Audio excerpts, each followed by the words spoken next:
नमस्कार दोस्तों, स्वागत है आपका यूट्यूब चैनल स्वदेश की बात में। दोस्तों, आज मैं आपके सामने आनंद गुप्ता की चंद प्रेम कविताएं लेकर हाजिर हुआ हूँ। आनंद गुप्ता प्रेम की कोमल भावना के कवि हैं।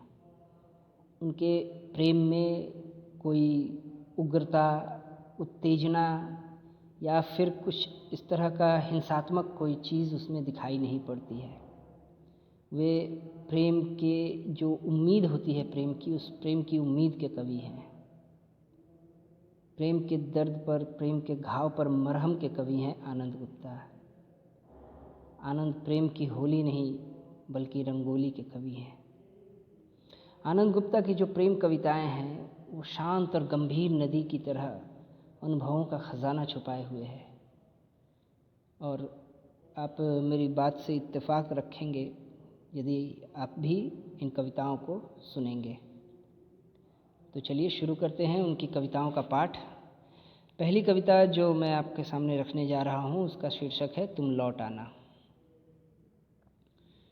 तुम लौट आना, जैसे किसी स्त्री के गर्भ में लौटता है नया जीवन। जैसे लौट आती है आवाज़ें चट्टानों से टकराकर हर बार। जैसे हर पराजय के बाद फिर से लौट आती है उम्मीद। तुम उस तरह मत लौटना जैसे क्षणिक सुख बिखेर कर वापस लौट आती है लंबी उदासी। तुम लौटना जैसे गहरे जख्म के बाद खिलखिलाती हुई वापस लौट आती है शरीर पर त्वचा। जैसे पतझड़ में टूटी पत्तियां लौट आती हैं वसंत में। जैसे आंगन में फुदकती शावक चिड़ियाँ लौट आती हैं घोंसले में सुरक्षित।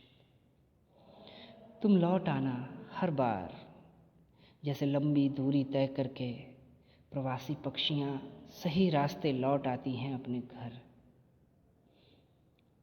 तुम लौट आना उन शब्दों की तरह जिनसे मेरी हर कविता मुकम्मल होती है। दूसरी कविता जो मैं आपके सामने रखना चाहता हूँ उसका शीर्षक है तुम्हारा प्रेम। तुम्हारा प्रेम बारिश की बूंदें हैं। कल सारी रात बरसता रहा आकाश। तुम्हारा प्रेम बारिश की बूंदें हैं। कल सारी रात बरसता रहा आकाश। मैं एक पेड़ बन भींगता रहा।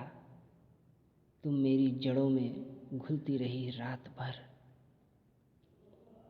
देखो ना, तुम्हारी छुअन से पत्ती पत्ती, डाल डाल, फूल फूल, दूर तक फैले घास झिलमिला रहा है सब कुछ।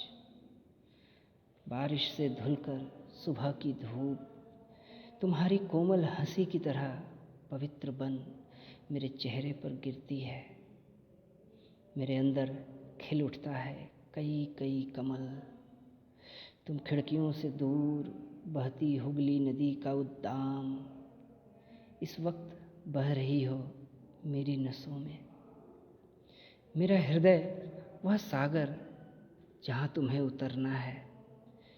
बंगाल की खाड़ी से उठती मानसूनी हवाओं की नमी तुम्हारे बालों को भिगोती तुम्हारे आँखों में उतर आई इस वक्त।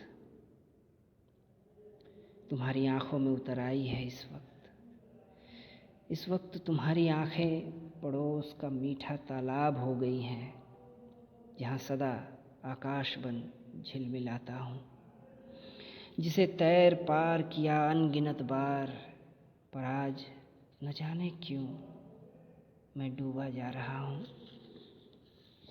अगली कविता का शीर्षक है प्रेम में रेत होना। रेत की तरह देह पर नदी की असंख्य प्रेम कहानियाँ हैं।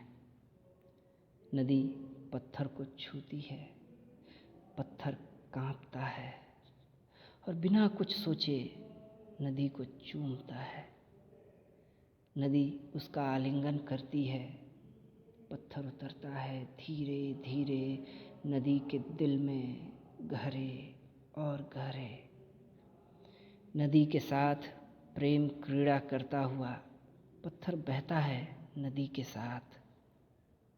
पत्थर मदहोश हो टकराता है पत्थरों से, टूटता है, पिघलता है और रेत बन जाता है। प्रेम में हर पत्थर, हर चट्टान को अंततः रेत होना होता है। जिस पर बच्चे खेलते हैं, जिस पर एक प्रेमी लिखता है अपनी प्रेमिका का नाम, जिससे घर बनता है। क्या बात है। और अंतिम कविता जो है वो है प्रेम में पड़ी लड़की। वह सारी रात आकाश बुहारती रही, उसका दुपट्टा तारों से भर गया। टेढ़े चांद को तो उसने अपने जूड़े में खोस लिया। खिलखिलाती हुई वह रात भर हर सिंगार सी झरी नदी के पास। वह नदी के साथ बहती रही, इच्छाओं के झरने तले नहाती रही खूब खूब। बादलों पर चढ़कर वह काट आई आकाश के चक्कर। बारिश की बूंदों को तो सुंदर सपने की तरह उसने अपनी आँखों में भर लिया। आईने में आज वह सबसे सुंदर दिखी। उसके हृदय के सारे बंद पन्ने खुलकर सेमल के फाहे की तरह हवा में उड़ने लगे। उसके हृदय के सारे बंद पन्ने खुलकर सेमल के फाहे की तरह हवा में उड़ने लगे। रोटियां सेकती हुई कई बार जले उसके हाथ। उसने आज आग से लड़ना सीख लिया। उसने आज आग से लड़ना सीख लिया। तो आशा करता हूँ आपको मेरा पाठ पसंद आया होगा। यदि पाठ पसंद आए तो वीडियो को लाइक कीजिए, शेयर कीजिए ताकि दूसरे भी सुनें। और यदि आप मेरे द्वारा और भी कविताओं का पाठ सुनना चाहते हैं तो चैनल को सब्सक्राइब कीजिए। धन्यवाद।